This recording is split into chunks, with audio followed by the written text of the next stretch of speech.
hay distintas maneras de entender las comunidades, cómo se conforman las comunidades y cómo se conforma la identidad, ¿no es cierto? Entonces también eso es como otra capa de complejidad al tema de los conflictos urbanos. Bueno, y la densificación, el tema de la densificación equilibrada, que también es como en términos de metas de política pública, quizás es también hacia dónde va el foco de la política pública en términos urbanos, ¿no es cierto? Como con sus tensiones y con sus avances y retrocesos, pero hay cierto como nivel de acuerdo general con ese tipo de ideas. Las fuentes de conflicto, también yo creo que es importante. ¿Les hace sentido como esas distinciones? ¿Hay algo que quizás creen que haya que agregar? Porque entiendo que los casos que están viendo y el diplomado se mueve un poco entre estos dos también como ámbitos, ¿no? Sí, ya. Quise complementar porque me preguntaste. Sí. Bueno, tal, pero yo diría que hay como una gran capacidad de las organizaciones también, de los temas específicos de vivienda, de ellos mismos automapearse, incluso tarealmente. Entonces, hay una gran producción de cartografía participativa que quizás no la sistematiza un ente como antes era una fundación o una ONG. Y a la vez hay colaboración con las universidades. Por ejemplo, quiero tocar el ejemplo de CEDEUS, que ha ido trabajando con el tema de sustentabilidad urbana, mapeo, tanto en Santiago como Concepción y en una casa. Entonces, claro, quizá también por abajo, la ciudadanía, con la universidad, ha ido construyendo una como capacidad de sistematizar eso. Y ya no responde como esa idea como de un contundente informe universal, claro, sino que es un compilado de experiencias, y eso es muy positivo. Sí, sí.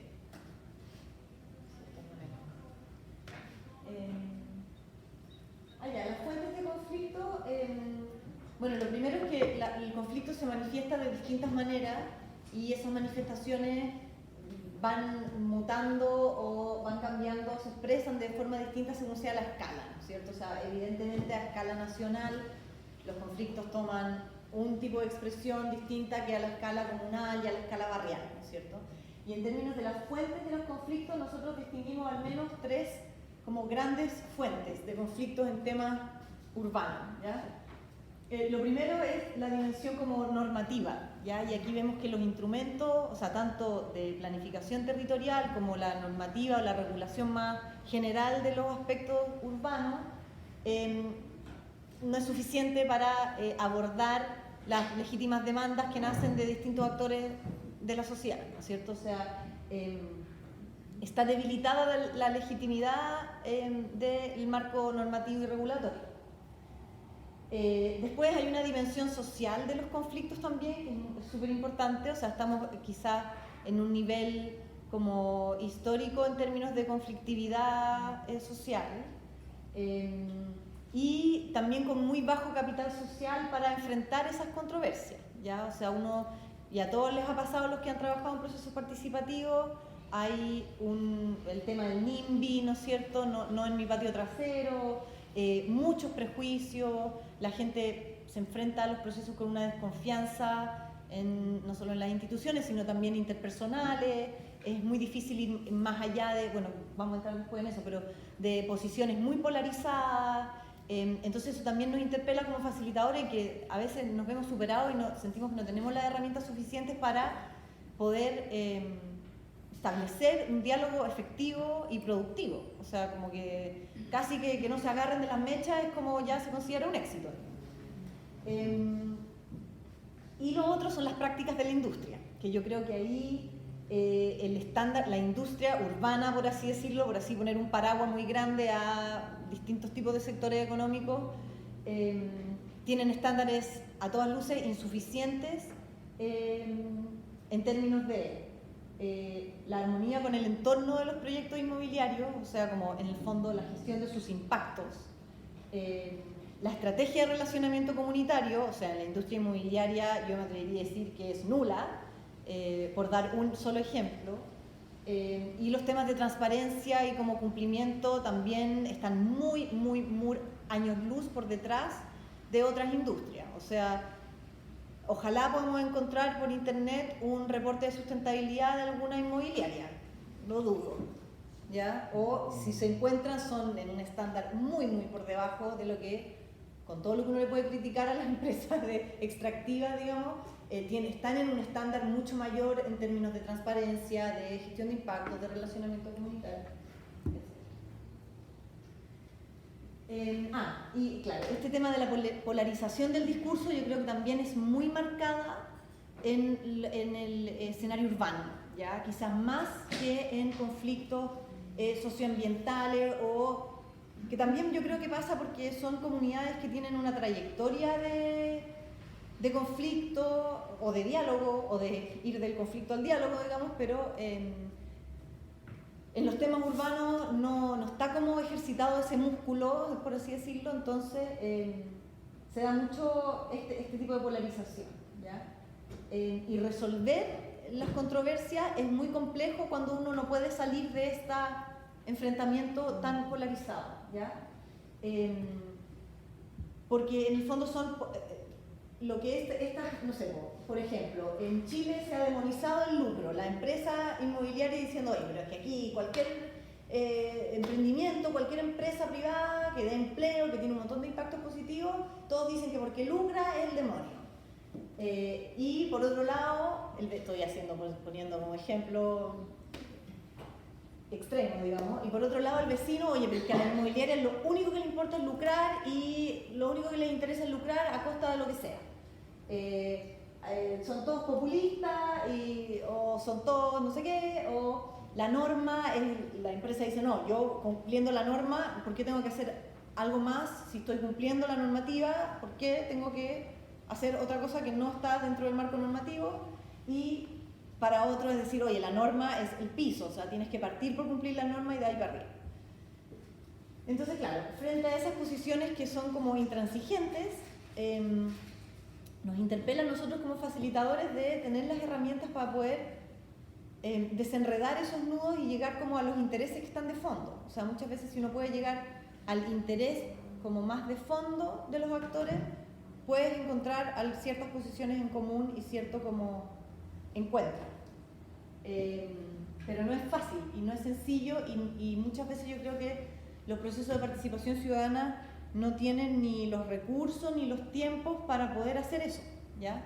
O sea, poder hacer eso no requiere una reunión de 2 horas y un tallercito y tener como gente que no está capacitada. O sea, es caro porque requiere mucha iteración, requiere establecer confianza, requiere tener un equipo capacitado, etcétera. Tiene como una serie de requisitos que a veces no se pueden, ¿no?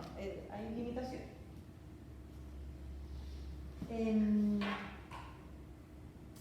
Un ejemplo, o sea, también están las percepciones de los actores, y ahí esto es algo también que nosotros hemos podido ver en la experiencia nuestra.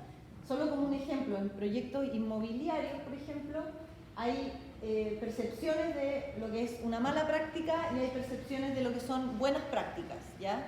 Y en las distintas etapas de un proyecto, o sea, ya desde la definición del proyecto, como por ejemplo decir que un proyecto, mira, este proyecto, los estándares de este proyecto es un proyecto, no sé, un edificio, pero que en términos de cómo se emplaza en el espacio público o los bordes de eso con el espacio público no cumplen con estándares mínimos, no aportan a la calidad de vida del barrio, etc. La etapa de los permisos, también otra fuente de conflicto. O sea, hay una gran percepción también de un alto nivel de corrupción en el tema de la obtención de muchos permisos, en unas comunas más que en otras, pero es un tema también importante. Hay como una percepción de una gran opacidad en términos de cómo se obtienen y cómo se gestionan los permisos de ciertos proyectos urbanos.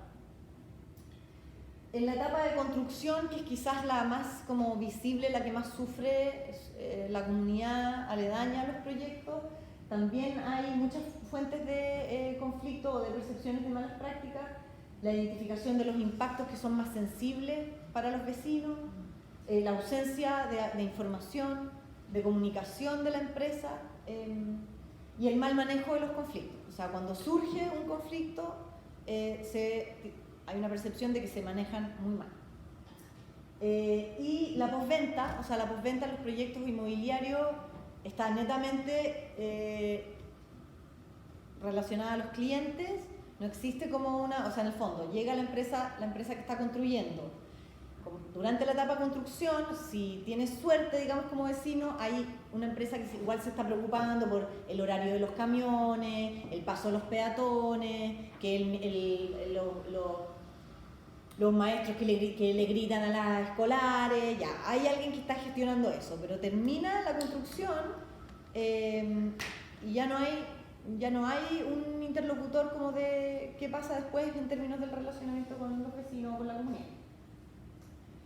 Prácticas que son valoradas, poner en valor los elementos identitarios, medioambientales, aportar al espacio público, relacionarse con la comunidad, promover proyectos socialmente integrados y diversificados funcionalmente, o sea, esto de que muchos edificios tienen ahora comercio en la planta baja, o los proyectos de integración social, que son, claro, valorados, pero también son fuentes de una serie también de conflictos entre los vecinos, en fin.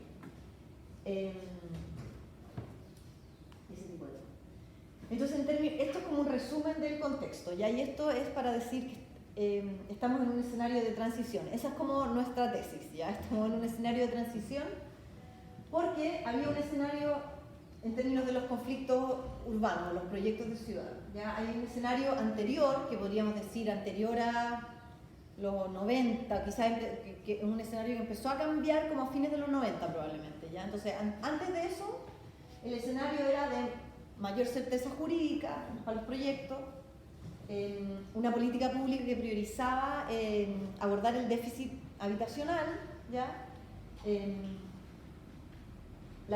Con mayor disponibilidad de suelo, menor resistencia política social, o sea, yo creo que uno de los primeros movimientos urbanos, así como de comunidades, obviamente hay un movimiento enorme en términos habitacionales, pero así más metropolitano, fue el tema de la Costanera Norte, que fue en los años 90, ¿no es cierto? Como comunidades oponiéndose a un gran megaproyecto urbano. Pero antes de eso, poca resistencia política social a los grandes proyectos urbanos, una industria muy consolidada y sin relacionamiento comunitario. O sea, hoy en día hacer un proyecto de metro o hacer un proyecto de autopista sin relacionamiento comunitario es impensado, ¿ya? Antes de los años 90, para nada. El escenario actual, que es este escenario como de transición que nosotros vemos, es un escenario donde la certeza jurídica está más debilitada en términos de los proyectos, de las empresas. El paradigma de la política pública está en discusión, o sea, hace algunos años se aprobó la política de desarrollo urbano, eso con toda una discusión, pero eso no es que ahí se haya cerrado y ya listo, estamos todos de acuerdo, perfecto, es algo que está todavía como en tensión, en discusión. Las demandas ciudadanas están claramente superando el estándar legal, o sea, la normativa no se hace cargo de las demandas de la ciudadanía hoy y queda corta. Los instrumentos de planificación territorial claramente quedan cortos frente a las demandas legítimas de la ciudadanía por mejores ciudades, más integradas, más sustentables. Ciudadanos más empoderados, obviamente. La industria no se ha actualizado para nada y el relacionamiento comunitario muy como embrionario. Y un escenario como la tendencia que nosotros vemos es que el escenario a futuro es un escenario de mayor certeza jurídica pero más restrictiva para los proyectos. Yo creo que el caso como de los guetos verticales, entre comillas, y todos estos proyectos es un claro indicio de que evidentemente va a ser más restrictivo a futuro y esas cosas esperamos que no sigan sucediendo.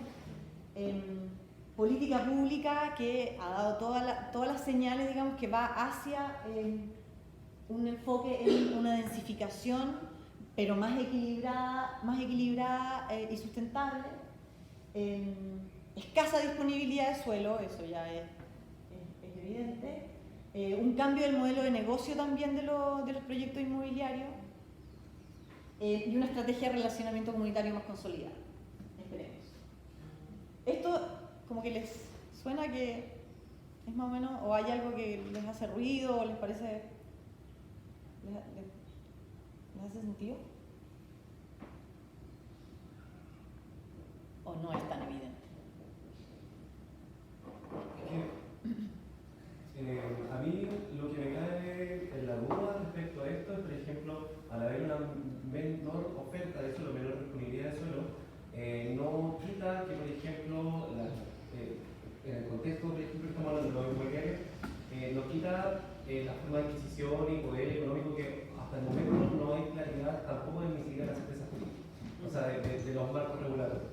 ¿Y qué pasa? Que también vemos que el mercado inmobiliario es también agresivo en su forma actual, o sea, los procesos de gentrificación o de posesión de los lugares, ¿no es cierto? Y el desplazamiento de poblaciones o los privilegios del mercado inmobiliario que apunta también al tema de vivienda, no me quita a mí que el discurso se vuelva menos agresivo, porque también las limitancias jurídicas, la certeza de una densificación a menor ritmo no me asegura que no se generen esas prácticas también dentro del mercado. Entonces, el problema del mercado inmobiliario en la ciudad no solamente su proliferación muy rápida desde los 90 o la especulación del suelo, sino que también el encarecimiento de los suelos, el desplazamiento de poblaciones más vulnerables, y que igual el crecimiento en Santiago, siempre, o sea, la necesidad de vivienda en Santiago siempre va a estar al debe porque siempre va a haber mucha población. Entonces, si no y hasta el momento las políticas a la demanda de la vivienda apuntan, o no apuntan, o apuntan escasamente y se resuelven muchas veces con la parte inmobiliaria, pero tampoco no hay inversión del otro lado, que es lo que se esperaba. Entonces, ¿es un escenario futuro así es positivo? ¿Lo estamos buscando así? ¿O en verdad, cuáles son los esfuerzos en ese sentido para controlar este mercado inmobiliario? Sí. Sí, bueno, no tengo la respuesta a eso y puede ser que este escenario futuro sea extremadamente positivo o un escenario como el escenario que queremos, ¿no es cierto? Más que el escenario que quizás... ¿Tú cómo ves cómo se puede empoderar o fortalecer entonces el crecimiento comunitario o las mismas comunidades frente a este tipo de amenazas, al tema de gentrificación o de desplazamiento de población vulnerable? Bueno, espero que lleguemos como a eso, a conversar de eso, pero déjenme ir avanzando.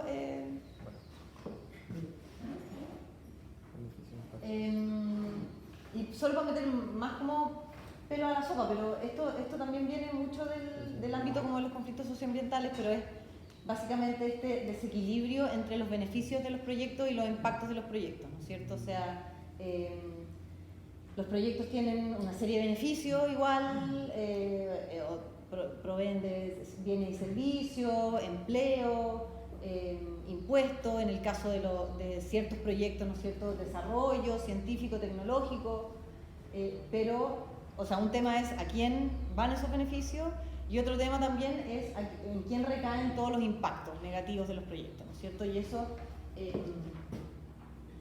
hay un desequilibrio muy grande y esto es muy claro en el caso de la zona de sacrificio, por ejemplo, donde evidentemente los beneficios de esos proyectos no quedan en esos territorios y todos los impactos negativos sí quedan en esos territorios, ¿cierto?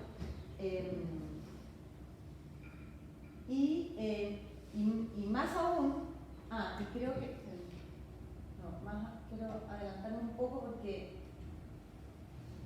esto de los impactos. Los impactos, hay un tema con cómo se evalúan los impactos de los proyectos que se evalúan como individualmente y en el caso de la zona de sacrificio y en el caso urbano también es muy claro que los impactos se superponen, entonces no es suficiente con que un proyecto evalúe sus impactos individualmente, aisladamente y diga, como mi impacto es X, yo mitigo o abordo ese impacto en función de aisladamente, cuando los impactos, hay impactos acumulativos, es decir, que es incremental, el impacto resulta incremental cuando se suman acciones pasadas, presentes y futuras, ¿ya? Y también hay un efecto sinérgico, o sea que la suma de distintos impactos no necesariamente es el efecto suma, sino que es un efecto mayor en su conjunto, ¿ya? No solamente es la suma de todos los proyectos individuales, sino que supone como una sinergia que hace que sea mayor todavía el impacto. Entonces yo creo que eso, que es muy como evidente, y el caso más dramático son las zonas de sacrificio, yo creo que en los temas urbanos también nos vemos enfrentados a eso, ¿ya? Y lo otra de las complejidades yo creo que es que la evaluación y gestión de los impactos socioambientales ha favorecido, en el caso de los proyectos digamos, que tienen que ver con el uso de los recursos naturales, entonces estamos hablando aquí de conflictos socioambientales más que conflictos urbanos, pero yo creo que estamos viendo que esto está surgiendo en el ámbito urbano, ¿ya? Y probablemente para allá también vaya abordándose, ¿ya? Y lo vemos por cómo están actuando centros comerciales, proyectos inmobiliarios nuevos, pero en el fondo la evaluación y la gestión de los impactos, al ser débil institucionalmente y el marco normativo, favorece que surjan negociaciones que no están regladas, que no están normadas, entre las empresas y las comunidades, ¿ya? Con el objeto de compensar las cargas que experimentan los territorios, ¿ya? Y esas negociaciones no reguladas tienen una serie de problemáticas, ¿ya? Uno, dependen del poder de negociación de las partes, ¿ya? Y esto yo creo que es también para abordar lo que tú... ¿Cuál es tu nombre, perdón? Cristian. Esta es una de las cosas que yo creo que hay que tener muy a la vista cuando uno se enfrenta a estos procesos, porque, por ejemplo, este tipo de acuerdos dependen del poder de negociación de las partes, o sea, en comunidades, no sé, y el caso de la Costanera Norte quizás fue muy emblemático en ese sentido, porque si ustedes se fijan, la Costanera Norte se hunde en Bellavista y sale después de nuevo donde está La Vega, ¿no? Y eso es muy evidente de que la solución ahí, el poder de negociación que tenían las comunidades, más con un poder sociocultural mayor, como era la población que vivía en el barrio de Bellavista, fue mayor al que tuvieron los dirigentes de comunas como Recoleta, Independencia, Renca, ¿no es cierto? Y etcétera. Ahí es como físicamente se ve, o sea, la autopista se hunde y después vuelve a salir. Entonces este tipo de acuerdos que no están reglados y donde el Estado no cumple un rol que está expuesto acá abajo, ¿no es cierto? El Estado está como ausente, se desentiende de la solución, y su rol de garante de la legitimidad y de la pertinencia de un proceso de negociación o de diálogo hace que, en el fondo, comunidades con los mismos impactos pueden lograr beneficios muy diferentes en función de su poder de negociación, ¿ya? Eso es un tema. Lo segundo es que no siempre se beneficia a toda la comunidad afectada, y esto es muy claro en algunos proyectos como, que tienen que ver con el uso y acceso a recursos naturales, donde solo los que han participado del proceso de negociación se van con su tajada, y los que no están dentro del proceso de negociación no se llevan nada. No se encuentra regulado el objeto del acuerdo, o sea, a qué se está llegando en términos de qué es lo que se está negociando y qué es lo que se acuerda. Entonces, muchas veces esos acuerdos no se transforman en bienes públicos, sino que se transforman en una repartija transaccional, digamos, de recursos económicos muchas veces. Pero en el fondo es decir, un proyecto que está generando espacios, impactos sociales o medioambientales que tienen públicos, digamos, ¿ya? No necesariamente la negociación en este marco se transforma en una gestión de ese impacto público, sino que se transforma en otra cosa que tiene que ver más con intereses privados entre distintas partes, ¿no? Aumenta la incertidumbre también y los costos en el desarrollo de los proyectos, porque, y esto pasa, ¿no es cierto? Hay empresas que dicen, oye, ya, yo pensé que con este acuerdo iba a gastar tantos millones y ya iba a tener la licencia social, digamos, para operar, pero resulta que esto es como se transforma en una especie de caja pagadora y que no termina nunca para algunas empresas, ¿no? Y a la larga, esto tiene efectos muy negativos en términos de debilitar el capital social de las comunidades, porque estos acuerdos tienen unos fundamentos muy débiles, ¿no es cierto?, que no ponen el foco en los valores públicos, pero además también tienen una gobernanza muy precaria, ¿no es cierto? Entonces no hay forma de hacer seguimiento ni de robustecer como el capital social de las comunidades.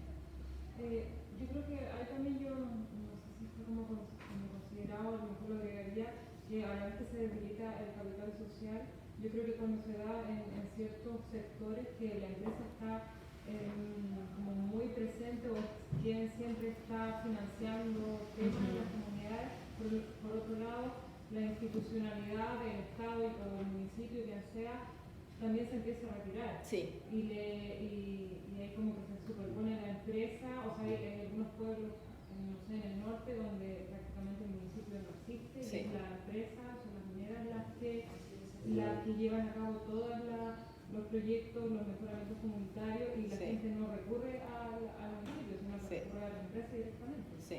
Sí, o sea, el Estado ausente no es solo en términos de ser el garante como del proceso, sino que ya el Estado ausente como en su máxima expresión, ¿no es cierto? Y que el sector privado entra como a reemplazar al Estado en muchos de estos lugares que son precisamente los más vulnerados, los más vulnerables, ¿no es cierto?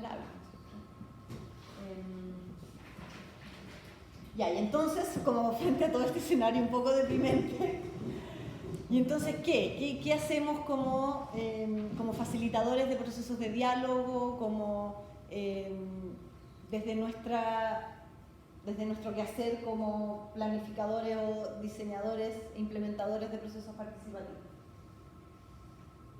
Y aquí tengo como tres ideas. Ya uno es tener mucho ojo con esta como tendencia a la armonización de los conflictos. ¿Ya? Y voy a entrar en cada uno de esos, pero se los quiero anunciar nomás ahora. Lo segundo es cuidar los espacios de diálogo, y un poco la clase como originalmente planificada solo veía ese punto, en el fondo, cómo diseñar un espacio de diálogo que esté cuidado en función de todas estas cosas, como teniendo a la vista todos esos aspectos del contexto. Y lo tercero es el marco ético para la gestión de los impactos que nosotros proponemos sea desde un enfoque de derechos humanos. ¿Ya? Entonces lo primero es este enfoque de la transformación de conflictos, que uno oye mucho cuando trabaja en participación ciudadana, ¿no es cierto? Que es como cómo transformar el conflicto no es malo, el conflicto en sí no es malo, hay que transformarlo, en fin, de eso también hay diplomados y muchas, ¿ya? Y es algo con lo que trabajamos, ¿no es cierto? O sea, en eso trabajamos nosotros, facilitando, armando espacios de diálogo que sean constructivos, y no estoy diciendo que esté malo, digamos, pero hay que tener ojo porque es una técnica o es un mecanismo, digamos, que se ha utilizado mucho para viabilizar proyectos de inversión, ¿ya? Lo que se llama como el market friendly policies, o sea, políticas públicas que incorporan los temas de participación ciudadana para viabilizar proyectos de inversión y para apoyar el mercado económico. También hay una tendencia muy fuerte a que se queden excluidos ciertos actores que rechazan como los límites del diálogo que se está ofreciendo, ¿ya? Y esto yo creo que a todos nos ha pasado, y en el caso, y aquí solo para hablar de un caso específico, el caso de Alameda Providencia, es un proyecto, era un proyecto de remodelación de todo el eje, ¿no es cierto? Y el proyecto era un proyecto de corredor de transporte público. Pero era el corredor de transporte público con mejoramiento urbano. Ese era el proyecto.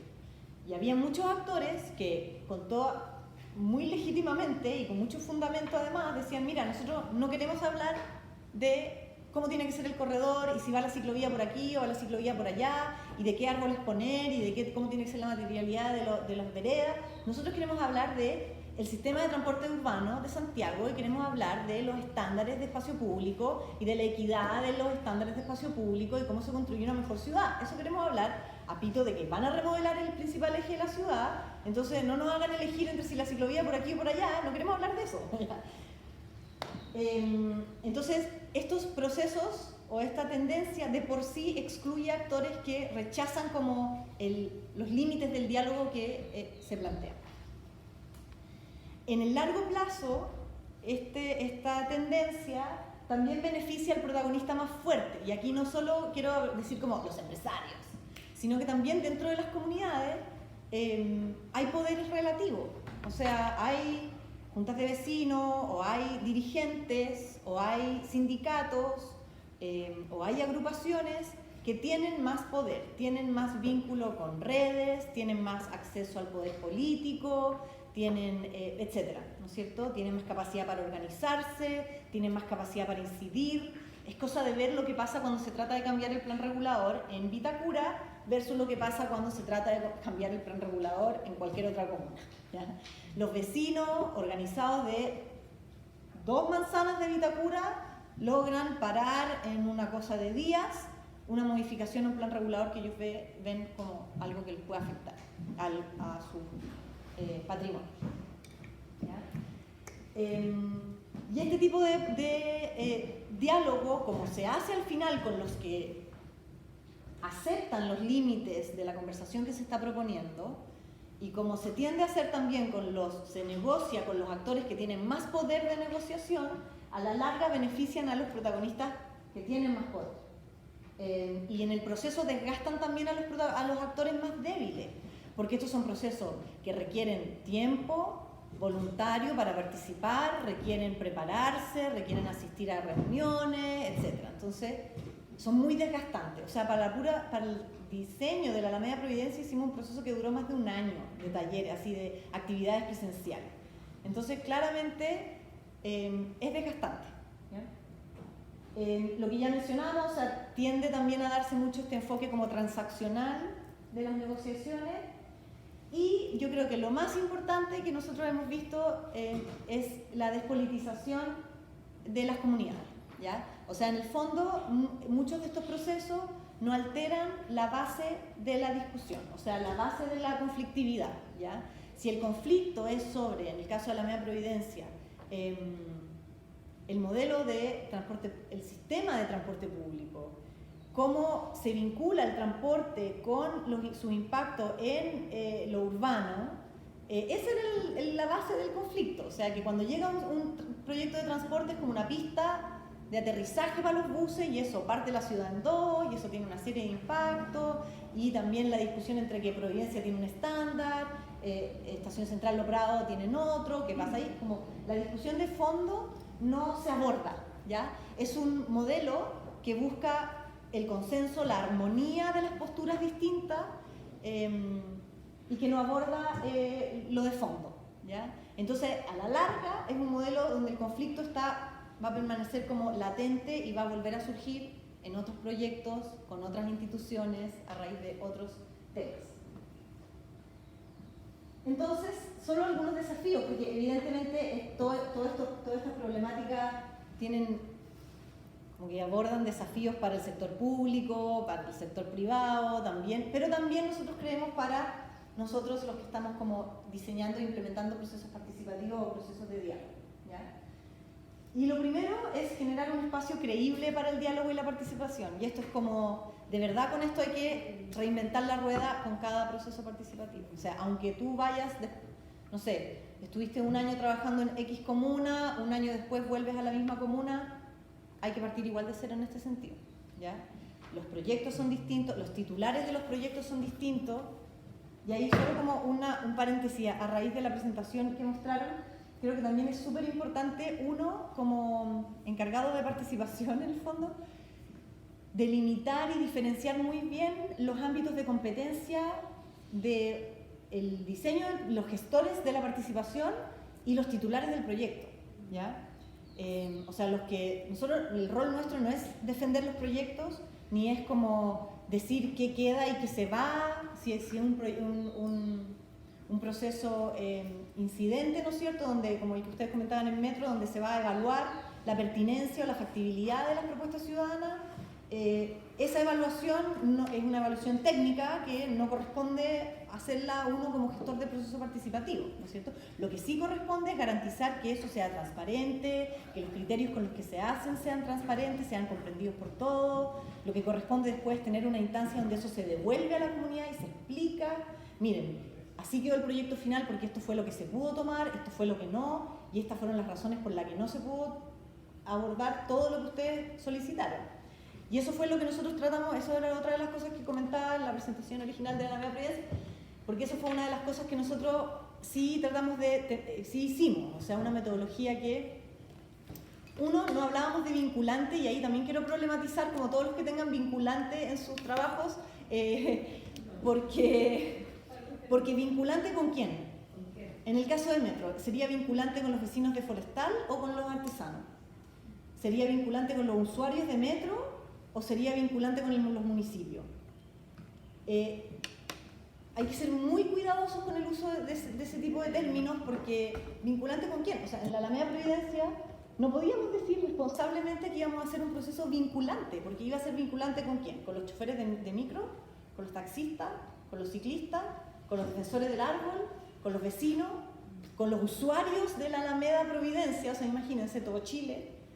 ¿Cómo responsablemente dices que va a ser un proceso vinculante con toda esa diversidad de actores? Lo que nosotros, como sí podemos responsablemente proponer, es sus procesos incidentes, donde sí va a haber una incidencia ciudadana, donde se van a ponderar, o sea, no olvidemos también que aquí hay titulares de proyecto, o sea, ya sea el Estado, ya sea una empresa, hay titulares de proyecto que tienen la responsabilidad de transparentar la evaluación que ellos están haciendo técnica de sus impactos y de las propuestas ciudadanas, y después responsablemente pararse frente a la ciudadanía y decir, esto lo pudimos incorporar, tuvimos la flexibilidad para cambiar el proyecto de esta forma, estas cosas no las pudimos cambiar por A, B, C, por restricciones que tenemos normativas, de la regulación, presupuestaria, porque también en un proceso participativo así de diverso, ¿no es cierto? Claro, maravilloso es cuando uno va a un proyecto como Mapocho Río, donde toda la gente está de acuerdo con que se haga un parque de alto estándar y que se transforme algo que es en la práctica un basural en un espacio público, ¿no es cierto? Y ahí, maravilloso. Pero cuando estás en proyectos contenciosos, como la línea del metro, como Alameda Providencia, donde tienes actores que muy legítimamente tienen posturas contrapuestas, tienes que tener una ponderación de esas propuestas ciudadanas, porque te van a llegar las propuestas de blanco y de negro. O sea, unos van a decir, tiene que haber una ciclovía de 2 metros, y otro te va a decir, no tiene que haber ciclovía, porque acá lo que tiene que primar es rescatar el bandejón central, no, deberíamos rescatar las áreas verdes, y no hay espacio para todos, ¿ya?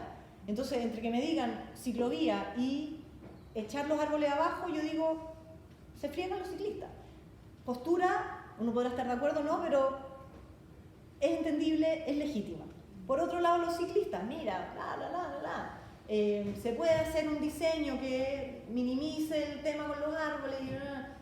Entonces, la autoridad pública, el titular del proyecto, tiene que responsablemente también tomar decisiones respecto al proyecto, ¿ya?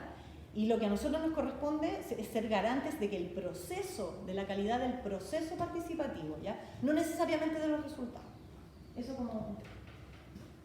y eso tiene que ver con esto, o sea, con generar un espacio que sea creíble. Cuando uno le dice a la gente, porque también, no lo puse al final, pero esta típica escalerita de la participación, ¿no es cierto? El proceso informativo, pasa, hay otro no sé qué, y el empoderamiento ciudadano, la última peldaña de la escalera.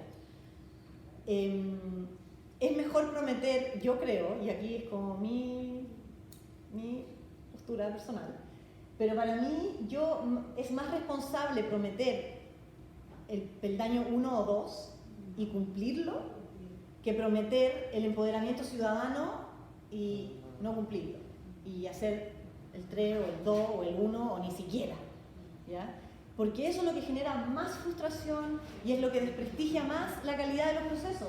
Por eso después estamos con gente en comunidades que no confían, ya me están viniendo a de nuevo pedir que dé mi opinión, ¿para qué? Si ya le he dicho 1000 veces, ahora viene el Serviu, pero yo ya he hablado con el municipio, y antes hablé con el ministerio, y antes hablé con el Ministerio de Transporte, y antes con la empresa no sé cuánto, ya.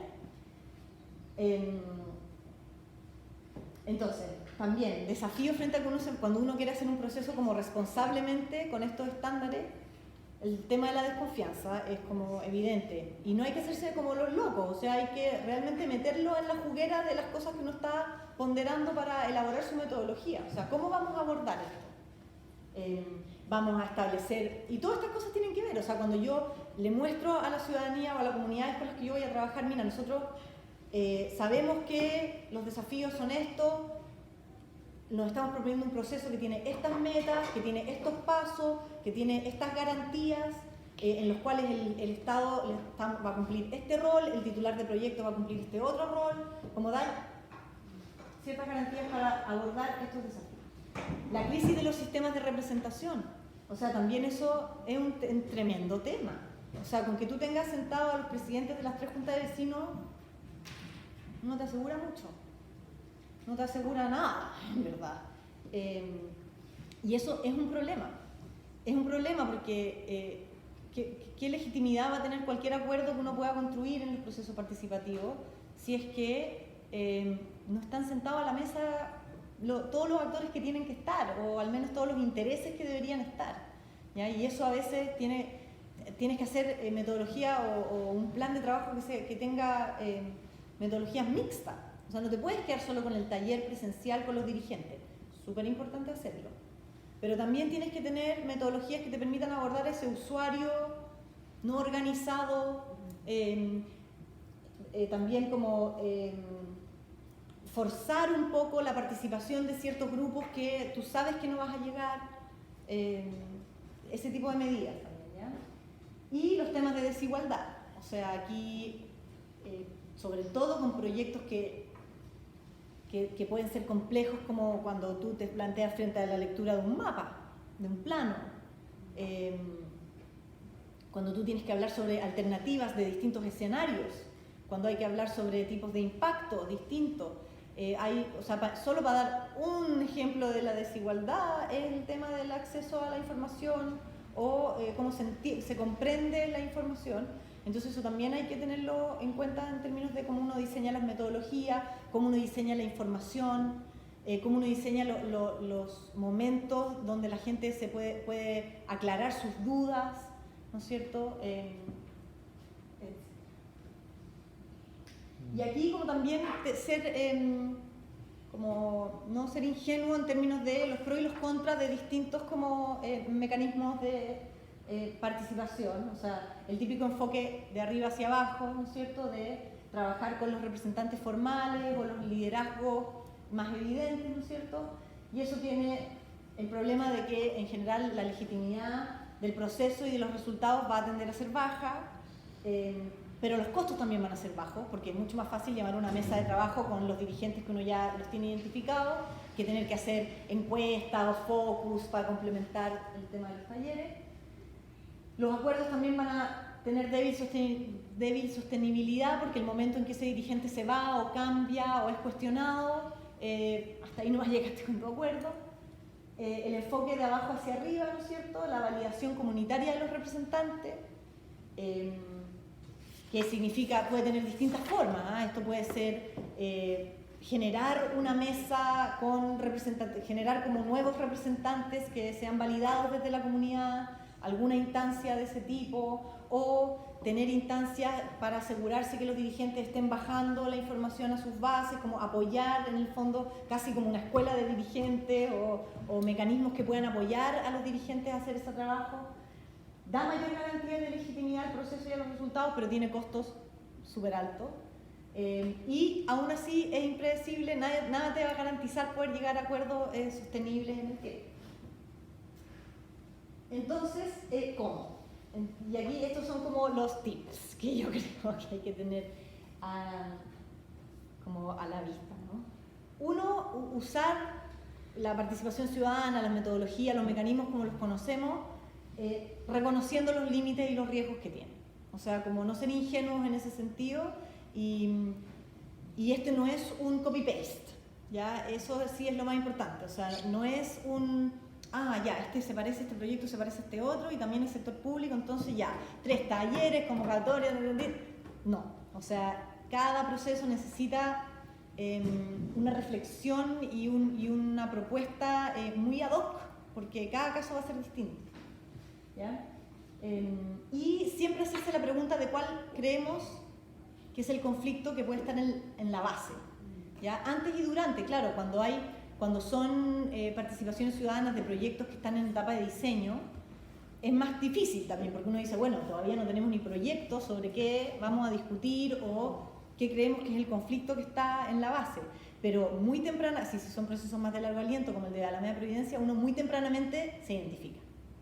Ya se identifica que los conflictos de fondo, aunque uno no los pueda abordar con el proceso participativo propiamente tal, o sea, en la Alameda Providencia, la respuesta sí, no lo comunicábamos de esa forma, pero en el fondo era, mira, este proceso no se puede hacer cargo, este proyecto no se puede hacer cargo de la discusión sobre el sistema de transporte urbano en general y su impacto en el desarrollo urbano.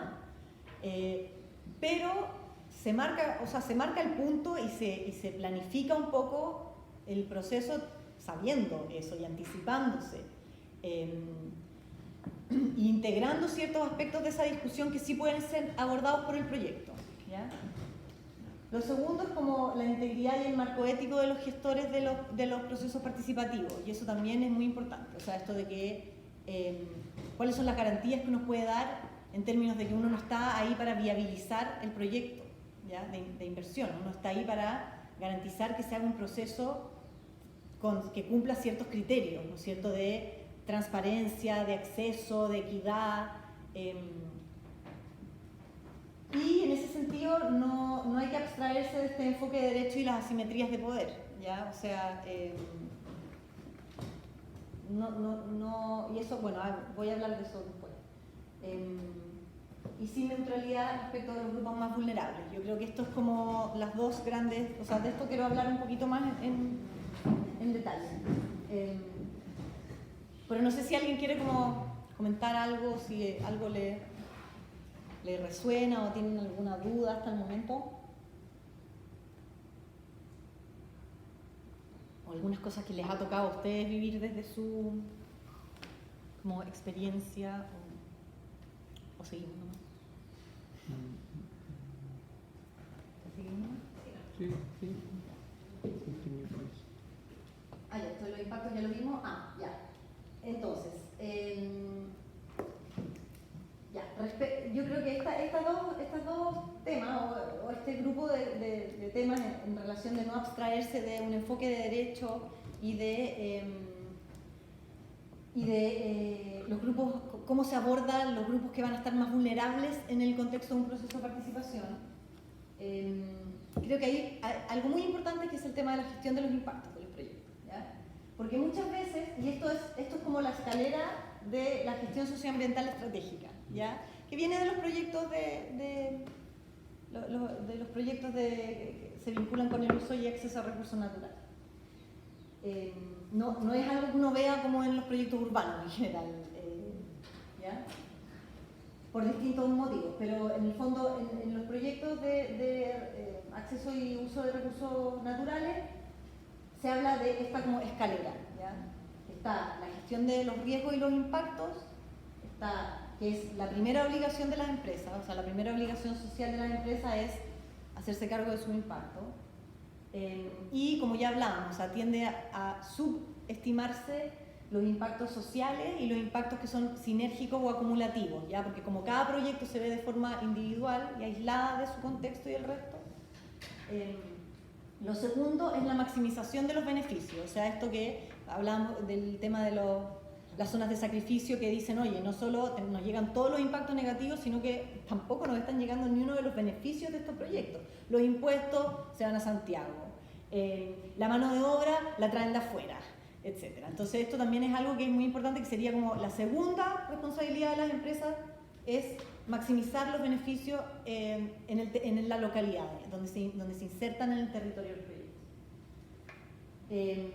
Que tiene una serie de dificultades, y no es que no lo hagan porque son todos malos, sino que es porque hay muchas barreras y facultades para hacerlo también.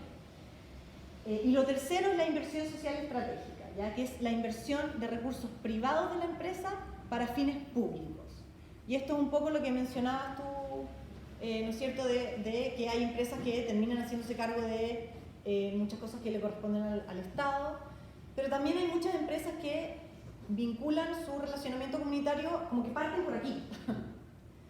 Parten por aquí o usan esto para, como moneda de cambio para el tema de los impactos, ¿ya? O sea, los típicos casos de estas zonas de sacrificio también, o sea, muy burdamente, pero yo contamino, pero te pago las canchas de fútbol y la escuela, y eso sería como el ejemplo más tóxico, digamos, más extremo, ¿ya? Entonces, en esta trilogía, el orden de los factores sí altera el producto, y esto es muy importante, porque los proyectos lo primero que tienen que hacer es hacerse cargo de su impacto. Genial si llegan a la inversión social estratégica, fantástico, ¿no? O sea, buenísimo, es una responsabilidad también ética, yo creo, de muchas empresas, pero no sin antes hacerse cargo de sus propios impactos, ¿ya? Claro, y esto es un poco un lenguaje absolutamente nuevo en términos de los proyectos de ciudad, porque no todos se acogen a la legislación que como que los obliga un poco, que es el caso de los proyectos que se vinculan al recurso natural. Entonces, para nosotros, ese paso 1 tiene que hacerse con enfoque de derecho, ¿ya? Esa es como no solo hay que hacer el paso 1, sino que hay que hacerlo con un enfoque de derecho humano. ¿Y qué significa eso? Significa uno entender qué son los derechos humanos, y aquí quiero ser breve, son unas pocas láminas solo para como... Y los derechos humanos son garantías que protegen a individuos y grupos de acciones que pueden interferir con sus libertades fundamentales y su dignidad humana, ¿ya? Esos son los derechos humanos. Algunas características que reconocen a todos, solo por la condición humana, como seres que merecen una vida digna, respaldando sus derechos y libertades sin distinción alguna. ¿Ya? Y esto es muy importante porque alguien que está preso tiene derecho humano, un migrante que entró al país de forma irregular tiene derecho humano, alguien que tiró una molotov tiene derecho humano, alguien que se robó miles de millones porque hizo una estafa tiene derecho humano. Nadie pierde sus derechos humanos, ¿ya? ¿Dónde están los derechos humanos? ¿Qué son? No son unas cosas etéreas que están como en las nubes, sino que están plasmados en un conjunto bastante complejo, eso sí, de normas, órganos y procedimientos que han mantenido su vigencia. Estos están desde fines de los años 40, ¿no es cierto? Y que se han ido perfeccionando y se han ido complementando, ¿ya? Las empresas como mínimo tienen que ser responsables con los principales, que sería la Carta Fundamental y los convenios principales de la Organización Internacional del Trabajo. Eso es como lo mínimo que se les pide. Ahora, hay una serie de convenciones también que tienen que ver con grupos vulnerables, migrantes, tema de género, la infancia, etc. Si una empresa está en un contexto donde las mujeres o los migrantes son un grupo especialmente vulnerable con respecto a su actuar, también tiene que tomar en cuenta esos otros instrumentos. Los derechos humanos aplican incluso cuando las leyes nacionales no los incluyen, ¿ya? El llamado de la Organización de las Naciones Unidas a los estados es que actualicen sus normativas en función de los tratados, pactos, convenciones que han ratificado. O sea, y ahí hay todo un tema, ¿no es cierto? O sea, Chile ha ratificado un montón de instrumentos internacionales de derechos humanos, pero la legislación sigue estando como atrasada. Y lo que hacen los derechos humanos es que obligan a los estados. Los derechos humanos interpelan a los estados, ¿ya? Y le dicen al Estado, usted tiene que hacer o usted tiene que no hacer estas cosas. Pero, a pesar de que los derechos humanos no interpelan a las empresas directamente, para las empresas no es voluntario respetar los derechos humanos. Todos tienen que respetar los derechos humanos. Entonces, para aclarar todo esto, porque hace mucho tiempo como que era muy nebuloso qué pasa con las empresas y los derechos humanos, todos los casos como internacionales de abusos, de gente que murió en Asia, ¿no es cierto?, de estas fábricas que se incendiaban, estos casos como horrorosos de abuso, y otras cosas anteriores, pero en el fondo esos son como los casos peak de el debate internacional en torno a, bueno, ¿qué tienen que hacer las empresas? Hay que aclarar esa responsabilidad de las empresas. Entonces, Naciones Unidas mandató a un grupo y a un experto a que generara un documento que se plasmó finalmente en una cosa que se llaman los principios rectores. Los principios rectores de Naciones Unidas sobre la empresa y los derechos humanos, que se aprobó unánimemente por el Consejo de Derechos Humanos de las Naciones Unidas en 2011. Eso incluye a Chile. Chile aprobó ese instrumento. Después, unos años después, la ONU dice, oiga, ustedes, países, estados, también les promovemos que hagan planes de acción nacional sobre empresas y derechos humanos. Y el gobierno de Chile tiene un plan. Hace 2 años, Chile tiene su primer plan de acción nacional en términos de empresas y derechos humanos. Entonces, ¿qué dicen estos principios rectores? Estos principios rectores dicen que los derechos humanos aplican para todos los aplican para todos los estados, aplican a todas las empresas, de todos los tamaños, en todos los sectores, en todos los países. Las responsabilidades de los estados y las empresas son diferentes, pero se complementan. No crea nuevas obligaciones legales, o sea, no dice, sí, no, esto no está en ninguna parte, pero las empresas tienen que hacerse cargo de no sé qué. No, se basan en todos los tratados y los instrumentos que ya existen, no están creando nada nuevo. Son muy claros también en decir que los impactos negativos de la actividad empresarial no se puede compensar con impactos positivos. Y esto tiene que ver con lo que hablábamos. La responsabilidad social no compensa tus impactos, ¿ya? Y son una mezcla de enfoques reglamentarios. Y los principios rectores tienen 3 pilares, ¿ya? Uno habla del deber del Estado de proteger los derechos humanos. El Estado es el garante de que se protejan los derechos humanos, ese es su rol, a través de distintas las políticas, la reglamentación, cómo se implementa la justicia. Las empresas tienen la responsabilidad de respetar los derechos humanos, y ahí voy a entrar, ahí voy a hacer el zoom y un poco en esto. Y lo tercero es el acceso a reparación, o sea, cuando haya violaciones a los derechos humanos, tienen que repararse, ¿ya? Y el pilar 2, el de la responsabilidad de las empresas, tiene como 3 grandes componentes. Uno, el compromiso político, o sea, los principios rectores dicen, mira, tu empresa tienes que tener un compromiso político, tienes que tener una declaración donde tú digas, sí, me importan los derechos humanos y voy a hacer tales cosas y, en fin, la declaración pública. Tienes que implementar procesos de debida diligencia y tienes que reparar los impactos negativos. Y esto es importante porque el proceso de debida diligencia es un proceso continuo que tiene todos estos pasos, ¿ya? Pero básicamente es identificar, o sea, incorporar la conducta empresarial responsable de derechos humanos en las políticas, identificar los impactos, tomar acciones, ya sea detener, prevenir o mitigar, hacer seguimiento e informar y comunicar cómo se está abordando, ¿ya? Bueno, esto también es como para meterle otro grado de complejidad, porque no es solo, las empresas no solo tienen que hacerse cargo de su impacto directo, o sea, el que causan directamente, no sé, yo como empresa obstaculizo que mis trabajadores formen sindicato. Ahí estáis tú directamente causando el impacto. Pero también porque contribuyes a él.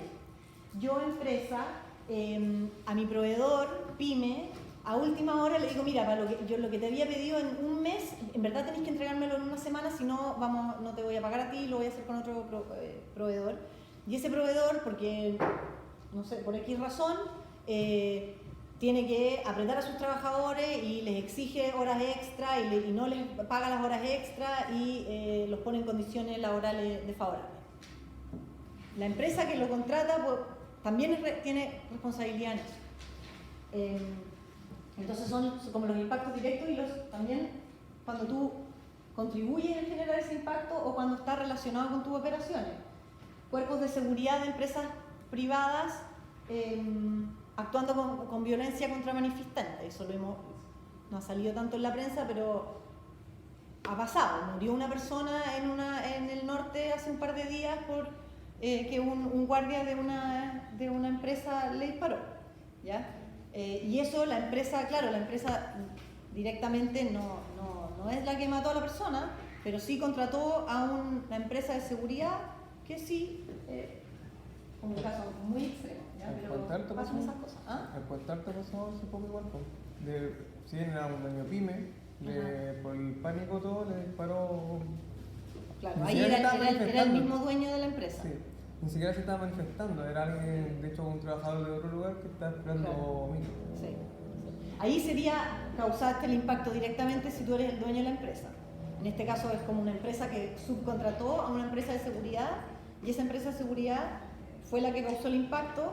La empresa que lo contrata también tiene responsabilidad. Eso es lo que dicen los principios rectores, que la Claro. empresa contratante no puede decir, es que yo no le, mi empresa no lo hizo. Sí, pero tu empresa contrató a la empresa que lo hizo y tienen responsabilidad. Claro, hasta cargo por contratar. Sí.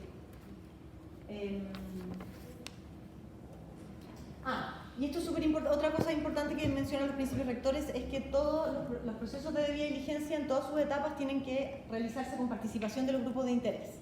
¿Ya? Y acá, claro, nosotros en los temas de participación ciudadana estamos en este ámbito, como del grupo de interés de las comunidades, ¿no es cierto? Pero la empresa tiene un montón de otros grupos de interés, obviamente los trabajadores, la cadena de suministro, los proveedores, los clientes, ¿ya? Nosotros, para este efecto, estamos obviamente ahí. Pero lo importante de la participación de los grupos de interés en estos procesos de debida diligencia es que son un paso clave para identificar todos los impactos, ¿ya? Las consecuencias sobre los derechos humanos, porque ¿qué es lo importante? El derecho humano es el impacto que tú provocas en la persona que es titular del derecho. O sea, no es una evaluación de riesgo al negocio, es una evaluación de riesgo a la persona potencialmente afectada. Entonces eso también es como un cambio de switch, porque las empresas están acostumbradas a hacer su evaluación de riesgo en función de cuáles son los riesgos más importantes para su negocio, pero no necesariamente cuáles son los riesgos más importantes para las personas. En este caso el proveedor es como un ejemplo clásico, ¿no es cierto? Yo apretarle los plazos a mi proveedor, que no tiene cero impacto para mi negocio, porque sobre todo si es un proveedor más chico que yo, si ese no cumple, voy a otro y contrato a otro. Pero eso sí puede tener potencialmente un impacto bastante grave en los trabajadores de esa empresa proveedora. ¿Ya? Solo como... Y la reparación es, solo quiero, puse una lámina de reparación porque es algo como que en general no se conoce mucho, no se habla mucho. Las empresas, muchas están como, tienen más experiencia en los procesos de identificación de impacto, pero de reparar impactos adversos, pocaso, ¿ya? Y los principios rectores son muy claros en decir que la empresa, si ha provocado o contribuido a provocar consecuencias negativas, debe repararlas o contribuir a su reparación por medios legítimos, ¿ya? Y los mecanismos de reparación son mecanismos donde se puedan plantear la reclamación y donde se puedan reparar las vulneraciones a los derechos humanos que hayan pasado, ¿ya? O sea, donde una persona pueda plantear una queja, un reclamo o una potencial vulneración, esa se evalúa y también ese mismo mecanismo es el que permite reparar, ¿ya?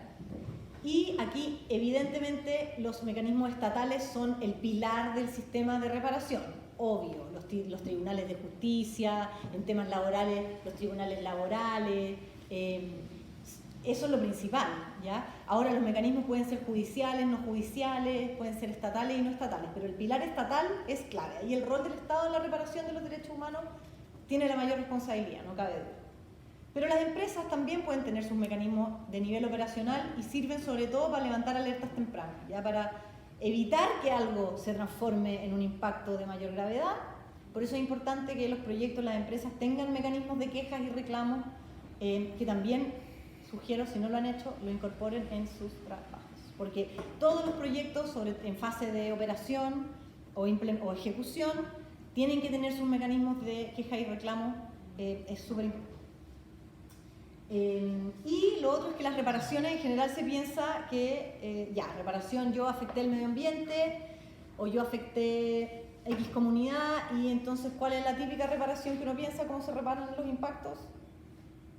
¿Qué se les ocurre? ¿Compensación de dinero? Compensaciones económicas. Monetarias. Compensaciones económicas, pero muchas veces la compensación económica puede ser adecuada, puede ser legítima, puede ser efectiva, pero no es la única forma de reparar. De hecho, si uno lee, digamos, casos de reparación y ve declaraciones como de víctimas, para muchas víctimas son más importantes otros mecanismos de reparación, ¿ya?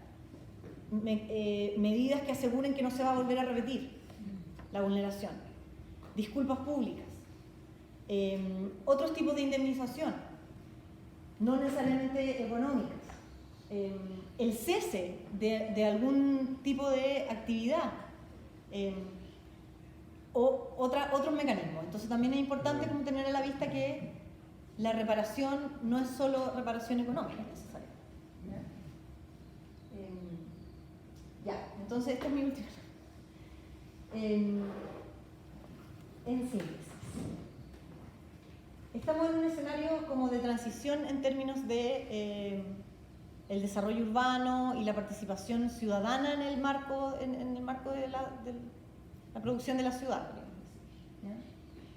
Los sectores económicos más vinculados a la ciudad, el sector inmobiliario, construcción, servicios, transporte, son sectores más atrasados en términos de sus estándares de gestión de impactos socioambientales y de relacionamiento comunitario, ¿ya?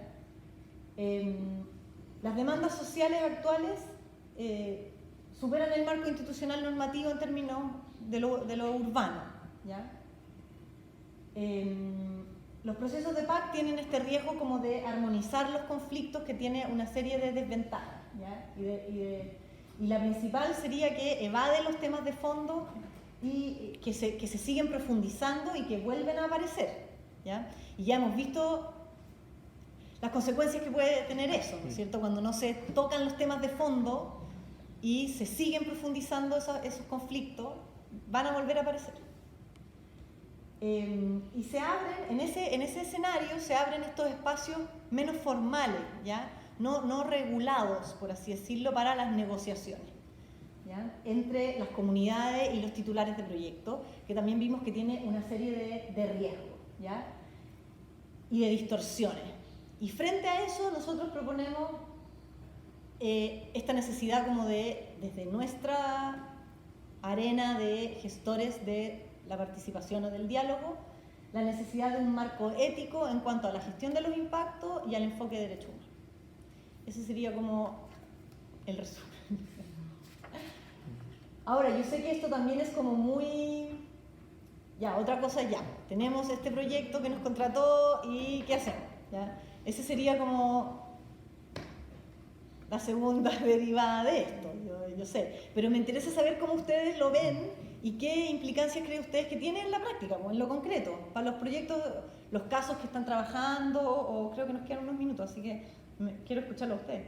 Los casos que están trabajando o proyectos en los que se han visto desde su ámbito laboral. ¿Qué implica todo esto en lo concreto? ¿Que no podemos hacer nada y hay que irse para la casa? ¿O que hay ciertos aspectos de los procesos participativos que tenemos que reformular, que tenemos que repensar? Yo te quería hacer una pregunta. Cuando dices, cuando leíamos sin neutralidad respecto a los grupos más vulnerables, es como sobre un principio de equidad, ¿cierto? Sí. Como partir de la base de equiparar la cancha. Sí, sí.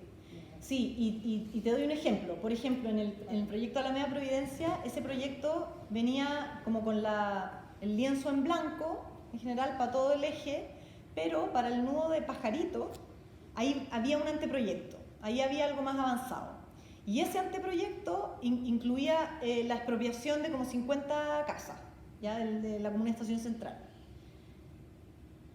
Ellos evidentemente iban a ser los más afectados por el proyecto. O sea, lejos. La ley de expropiación en Chile es brutal, no tiene apelación, o sea, es una cuestión que los estándares del sector privado, el sector extractivo, los estándares internacionales en términos de reasentamiento, están años luz de lo que es la legislación chilena de expropiación. Entonces, esas personas iban a ser las más afectadas. Nosotros dijimos, no podemos ser como ciegos a que ellos son los más potencialmente vulnerables en este proyecto. Entonces se hizo un abordaje particular que permitió una negociación entre ese grupo y el titular del proyecto, que era el gobierno regional, y que permitió el cambio del proyecto. ¿Ya? Se evaluaron alternativas, ninguna de las alternativas se aprobó y finalmente el proyecto rechazó toda la expropiación. O sea, el proyecto, como quedó, finalmente fue sin ninguna expropiación, solo unas expropiaciones de espacio público de la PDI, de un supermercado que estaba como para el lado de lo, pero ni una vivienda. Entonces, claro, si nosotros hubiéramos dicho, no, acá todos tienen el mismo acceso y están los talleres y están los... O sea, hubiéramos tenido funa en nuestros talleres y esto hubiera sido por la prensa y se hubiera quizá... Y nada, y hubiera perdido la gente porque la ley es brutal, la ley no permite como pelearla, ¿ya? Y menos con gente que son mucho adulto mayor, que llevaba ahí viviendo 30, 40 años, que no iba a irse de ahí, por más que les prometieran avalúo comercial y que le iban a pagar no sé cuánto, porque por la plata igual, aunque sea avalúo comercial de una casa de Estación Central, ¿qué te podéis, o sea, tampoco se iban a poder cambiar a algo equivalente en un barrio consolidado a 2 cuadras del metro, o sea, iban a estar en una situación, y gente mayor con ya afectado de salud, estrés, o sea, imagínate lo que, porque aparte fue muy torpe también, es muy torpe cómo se tratan estos procesos desde el aparato público. Les llega una carta, los vamos a expropiar. Imagínate lo que le hace eso a una persona adulto mayor. Es psicológico. Por fuerte. Fue así, que nosotros, bueno, desde Gore nos pidió ayuda al CERVI para que hiciéramos el tratamiento, porque nosotros habíamos tenido un tratamiento especial con el corredor dorsal en el segundo tramo. En el primer tramo fue súper violento para la gente, entonces en el segundo tramo se trató de hacer todo un tema distinto, se propició que la gente pudiera llegar a acuerdos propietarios, lo que significa que tú le pagas directamente a la persona y la persona no se le consigna judicialmente y no tiene que sacarse un monto. Entonces, con estas personas la idea era hacer lo mismo, como también proponer como el tema del acuerdo propietario, cosa de que no tuvieran que irse al tribunal, pagar un abogado, porque sabíamos que era gente mayor y todo eso. Entonces, nosotros, bueno, el GORE nos pidió que antes de, bueno, de que la fundación fuera, nosotros irla a contar a la gente, casa a casa, como puerta a puerta. Pero obviamente la gente, claro, cuando tú le contaste no reaccionó mal, pero sí se choqueó, o sea, obviamente. Después igual pasó la movilización, que hicieron la página, toda la Alameda Providencia. Sí, tenían las banderas, las banderas y todo, y era obvio, pues si yo siempre les dije que obviamente la gente va a tener resistencia, sobre todo teniendo en cuenta el contexto, que la gente tenía una arraigo muy importante en el territorio, un barrio bonito, consolidado, las casas eran más o menos grandes, un buen estándar, entonces de eso pasar quizás después a un departamento, porque el dinero, si bien yo creo que la tasación iba a ser buena, nunca van a poder lograr tener una vivienda similar. Como están los precios ahora en Santiago, es imposible. No, y solo, o sea, el estándar internacional, el estándar que usan las empresas privadas, mineras y qué sé yo, es que tú tienes que dejar a la persona igual o mejor a como estaba. Exacto. Y no era así en el aparato público. Al contrario, o sea, gente de los corredores de transporte, no sé cuál de todos, pero la otra vez hablaba con alguien que me decía, me expropiaron una franja de mi casa. Una expropiación parcial. Una expropiación. Sacaron una muralla y tuve que rehacer mi casa y ahora tengo la cuestión aquí, el corredor de transporte a medio metro de mi casa y tengo una casa que me quedó mocha. Sí, la expropiación era muy cerca de las casas y a muchos le expropiaron los jardines. Claro. Y quedaba pegado a la calle. Sí. Entonces, claro, hay un tema con la normativa totalmente desactualizada, pero también yo creo con falta de empatía. O sea, aquí había mucha gente que decía, oye, llegaron, me llegó una carta, quizás no pudieron hablar con todo, no sé, y aún así, que llegue alguien a tu casa a decirte, te vamos a expropiar. O sea, imagínense los que tienen sus casas, o sea, es muy, muy, muy fuerte. Entonces, en ese tipo con ese tipo de grupos, uno no puede decir, ah, no, aquí el proceso es para todos igual. Oye, no puede ser así. ¿Hay algún instrumento con el que puedas determinar de manera como la equidad en los grupos? Te lo pregunto porque estábamos analizando esto de los casos que vamos a hacer y nos planteaban la pregunta de ¿para qué vamos a usar el mapa de actores? Dentro del diseño de la participación ciudadana. Entonces, claro, haciendo ese análisis, de repente me hacía sentido utilizar el mapa de actores o quizás algún instrumento para determinar la posición de cada actor, no sé. o algo más como Es que es técnico. difícil, porque por esto mismo de que cuál sería ese valor o cuál... O sea, ¿cómo por ejemplo determinaste tú? O sea, nosotros lo hicimos por factores? el impacto. Ya. El impacto potencial del proyecto. Recuérdense que estamos hablando de un proyecto en etapa de diseño, entonces todavía no había nada, había solo un dibujo, un plano. Pero el impacto potencial de eso, el más grave, porque era irremediable, era la expropiación. ¿Ya? Y bueno, y de ahí tú vas haciendo todo tu análisis de los potenciales impactos. Y ahí tú entonces ves ya, eso después lo podéis cruzar, podéis decir, bueno, cuál es el impacto en términos de su magnitud, en términos de cuáles son irreversibles, cuáles no. Entonces tú ahí te quedas con una lista como de los impactos más severos.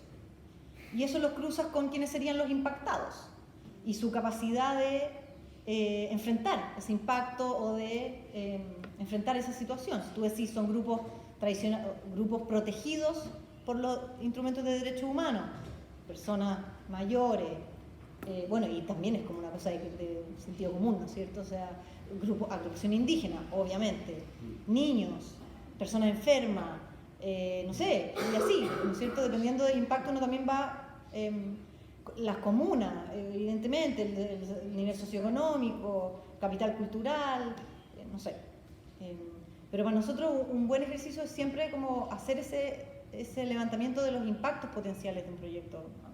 Aunque sea una etapa de diseño que puede cambiar y es como, no necesariamente va a ser así el proyecto final, pero precisamente permitió mejorar el proyecto. O sea, el proyecto tuvo menos impactos, no tuvo ni un impacto, o sea, el proyecto no se va a hacer, pero el proyecto final de implementarse no hubiera tenido ningún impacto así severo porque iba a tener cero expropiación, ¿ya? Y para un proyecto de esa magnitud no es lo normal. O sea, en general todos los proyectos así de grandes tienen harta expropiación. Tenía pocas expropiaciones comparadas con las que tienen los otros proyectos que son 200, 300. Exactamente. Y bueno, y yo creo que por eso mismo también, o sea, es uno de los ingredientes, pero no era viable tampoco. Para el lado de Providencia nunca iban a aceptar, La expropiación. o sea, no, ni siquiera estaba sobre la mesa, digamos. Pero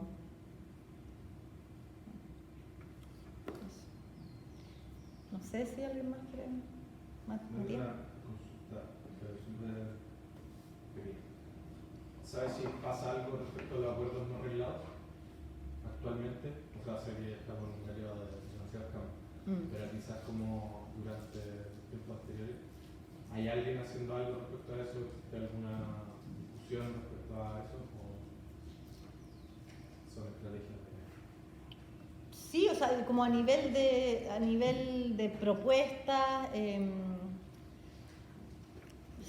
hay como propuestas distintas, yo creo, de abordarlo. Es un problema del que todos están, o sea, la gente que trabaja en esto en general está súper consciente, pero también es complejo, o sea, no es fácil de abordar por lo mismo que comentaba tu compañera, de que el rol de las empresas en estos lugares, en las comunidades con las que se aborda, y también, no sé, pues con comunidades indígenas, por ejemplo, está el principio como de la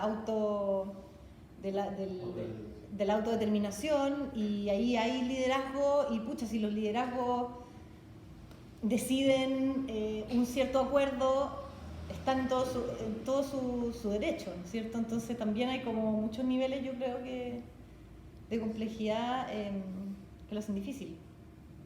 Ahora, en los temas urbanos yo creo que hay una posibilidad de adelantarse un poco a llegar a como lo grave que es en algunas comunidades ya este tema. O sea, Cristian. Te quería hacer una pregunta pensando en la Casa de la Paz, Casa de la Paz también participa en una zona de discusión respecto a lo que se llamaba el nuevo pacto social, el quiebre del pacto. No sé, es una pregunta preliminar. Todavía es súper difícil como entrar a reflexionar como con fundamento. Pero ¿no será que también este pacto social a nivel constitucional también deberíamos requerirlo de la participación? O sea, porque también tiene una bajada que es como la visión de la gobernanza, ¿no? La gobernanza público-privada, que obedece a la visión del Estado subsidiario. Y nosotros trabajamos bajo ese modelo, de hecho, el módulo 1 lo trabajamos bastante cruces con esa mirada.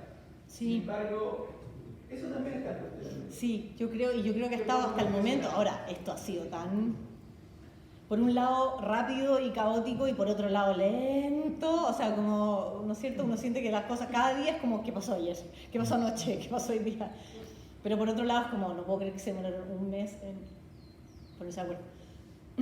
Pero lo que yo creo que ha estado muy ausente, así a grandes rasgos, es el rol del sector privado, ¿ya? Y yo creo que ahí hay, está en la base de la agenda, o las demandas, está en la base de las demandas el rol del sector privado.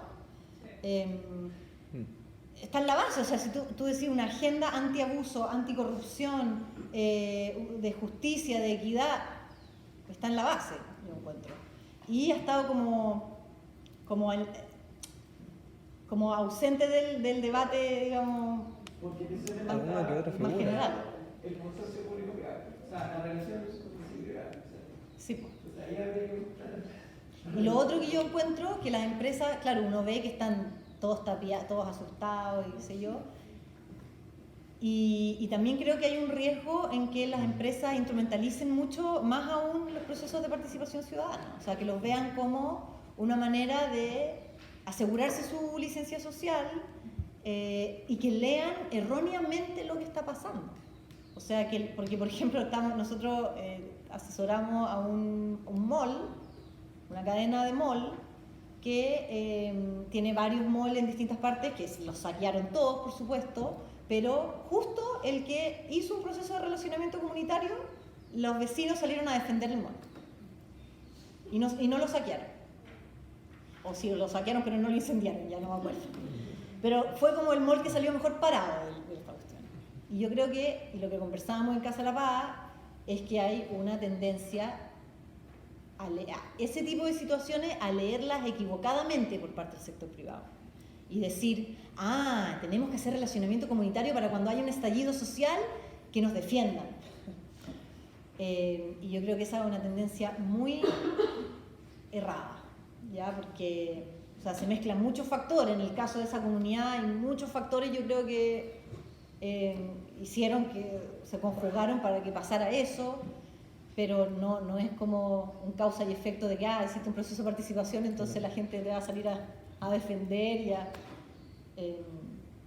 entonces creo que hay un riesgo también de que las empresas sigan en un estado como muy autocomplaciente y que instrumentalicen estos procesos y no cambien profundamente en términos de su impacto. O sea, nosotros en nuestro trabajo nos toca ver a cada rato empresas que quieren hacer un súper buen relacionamiento con sus comunidades, pero que internamente con sus trabajadores tienen el desastre. Entonces, no es nuestro ámbito, nosotros no somos expertos en relaciones laborales, pero yo creo que ese es el cuestionamiento que falta que sea profundo desde el sector privado, es decir, ¿cómo soy yo como un actor en la sociedad, en conjunto, como un actor que tiene responsabilidad en términos de todos esos grupos de interés?